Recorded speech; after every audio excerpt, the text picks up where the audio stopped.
Hey guys, welcome to the Stream Space, and welcome back. If you've been here before, we are on episode 3 of our 4 episode back-to-back filming. So, we are going to go over some more games. We got a nice pile right here for you. We're going to just dive right in, because like I said, we're on episode 4 for just today alone. Sorry, we got 4 to film, and this is the third one. So the first one on the list is Final Fantasy Ivalice Chronicles for the Nintendo Switch. I believe this was an Amazon order, and it is because we're trying to complete the Final Fantasy collection on the Nintendo Switch, because I noticed that you can potentially own them all in one place, and not having to put wear and tear on my original copies would be really nice. So we have 7, 8, and 9 in completion. We have Final Fantasy 1, 2, 3, 4, 5, and 6 um in various platforms, but we have the combo platform for the Nintendo Switch as well. So I figured let's just get the rest of them all in one place. So we got the 7 8 pack, we got the 9 pack, we got the 10 10 2 pack, we got 12 Zodiac Age. And then we have Ivalice Chronicles, and the only thing we don't have is 13, and I think you could buy it digitally for that. And I just haven't bothered because I don't want to buy it digitally. But anyways, Final Fantasy Tactics. So get a bunch of the game. I think it's let's actually look at this. How many games do we get?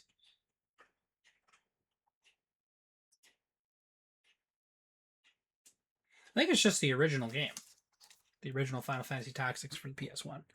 But that, or it might include War of the Lions, which was a PSP title. Anyways, continuing on.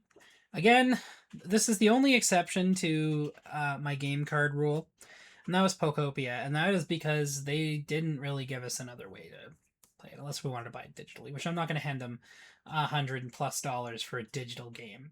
I'm not doing it.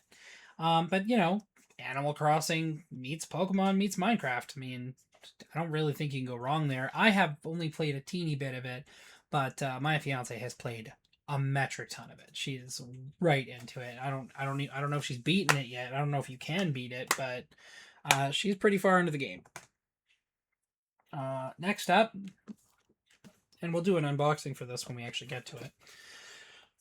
Marvel Cosmic Invasion Deluxe Edition. Now, we played this back when it first came out on the Xbox, and even bought it to a point to try and test something because I had a Series S that was acting up. It would have troubles loading things. It wouldn't load them all the time. So this, however, is a physical, and I'm pretty sure this is not a game keycard. So I'm excited to play this. When we do open this bad boy up, we will do a stream of the main campaign. It's not a super long game. It's about 4 to 5 hours, but you can get some serious replay value out of it because each character can be leveled up to level 10, and it really does affect how they play, and it makes that final fight the final fight on this game is rough. So like seeing games like this come through though, like Power Rangers Rita's Rewind, Ninja Turtles Splintered Fate, and this, it's so cool to see those games get the following they deserve, because they may be beat 'em ups, they may be simplistic, but they are fun. And this game especially, like I really like this game. So, I mean, I even find myself playing it on my Series S upstairs just for fun. So it's a good time. And that is the deluxe edition. So we're popping that open. I was happy that they did a physical copy. I wasn't sure if they were going to. Next up, and another Switch 2 title, is Yoshi and the Mysterious Book. This one just came out. Um, it's just fun to play as Yoshi. I don't know if anybody remembers Yoshi's Story, but I played the hell out of that as a kid. And I found that game ridiculously difficult in some areas, but still a lot of fun. So, kind of diving back to playing as Yoshi, and especially right on the heels of watching the Super Mario Galaxy movie, which was great, and Yoshi being in it was, icing on the cake, as it were. Being voiced by Danny Glover, Donnie Glover, which one is Donnie or Danny? I mix them up. The young one, Childish Gambino. He voiced Yoshi, which I thought was hilarious. Big serious. This is America. Suddenly becomes absolutely. Make that make sense. Anyways, so the next one's kind of special. It's not. I would not call it a particularly good game. It was a very simple game. but it was also very kid friendly. But it was one of the first PlayStation 2 games to release, and one of the first PlayStation 2 games I ever played before I owned one. And that is Sky Odyssey, for, as I mentioned, the PlayStation 2. This video is a mix of this one's Video Game Trader. You can go to them, videogametrader.ca, I believe it is. These other guys were mostly Amazon. Right now, it's kind of like mainly the Amazon run. But yeah, no, it's an adventure flying game, and I mean, it was very simplistic for its time, but you got even some time to just free roam as a plane and just fly. And I think that's kind of like where I found that I really like flying games. Like even when Crimson Skies came out, like I played that start to finish very quickly on the classic Xbox. Next up, also from Video Game Trader, is Blood Rain. Oh boy. Good game.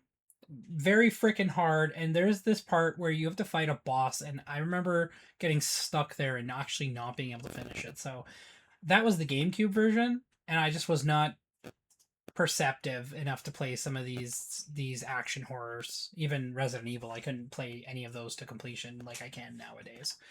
But no, it's kind of a classic, and they actually just re-released these on Switch, so if you want to go play those, go check them out. But it's still kind of cool to play this. Not to be confused with the movie of the same name that sucked, so don't go watch that. We try to pretend that one doesn't exist. Another Video Game Trader pickup, and that is State of Decay 2. I like the State of Decay games. I'm kind of looking forward to the third one because they're taking a more serious approach to it, but it is kind of fun to just, it's basically like, Last of Us or Walking Dead simulator. You get to run around and, bring things back to your settlement and then grow it. And I don't remember if it grows past like the big house that you can start it in, but I think that eventually you can. But it is fun to do those zombie survival type games. Like 7 Days to Die had a really good concept, and this kind of just, I think, builds on that a little bit, short of the ability to customize, like build a house. You can't really do that, but you can take over an existing one and kind of fill it with survivors and make it, just make it your own place and customize like how you play. It's a lot of freedom. There's a lot of freedom in how you play it. Lastly, and this one just came out. This was bought for me by a client. I wanted a physical copy to go with it, so I picked one up as well. That is Forza Horizon 6. And everybody's talking rave reviews on this, and we may actually go do a first impressions video on it. It'll be a little bit more than a first impression, but I mean, I haven't played any racing games for you guys in a while, so might not be such a bad idea. What we played on it so far is it's hard to say how far in it I am, because like I knew with Forza Horizon 2 that it was like kind of definitive where I was in the game. It was really easy to tell like which wristband I was on and stuff. This one is kind of going back to the wristband system, but it's got other things at play, and I always found it easier to figure out how many tournaments I had to beat to complete the game, whereas this one doesn't really do that. So street races are the bane of my existence because they make the drivers a little bit too good, in my opinion, and that's even just playing on average. I don't know why, but that one is so far everything people have said it is. It's good. It's a solid racing game, and it kind of fills that void that we've been getting from since the announcement that EA was shuttering Need for Speed for now.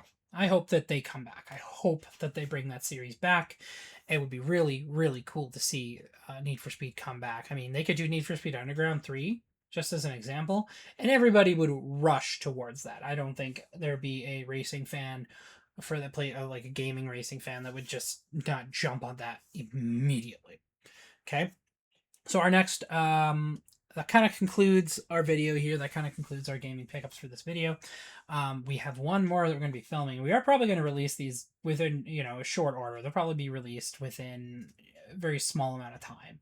of each other. So thanks for checking this video out. You can find me on YouTube, Pydera Space 74, over on Twitch, Pydera_74. Don't forget to like, follow, subscribe, comment. You talk to us, we will absolutely talk back, good or bad. In addition to that, of course, is our partnership with W.GG. If you use creator code Pydera74 on their website, no spaces, you can get a 20% discount and we get a 10% cut of the order. And if you're like, what is W.GG? They make energy drink mix and a couple other really cool things.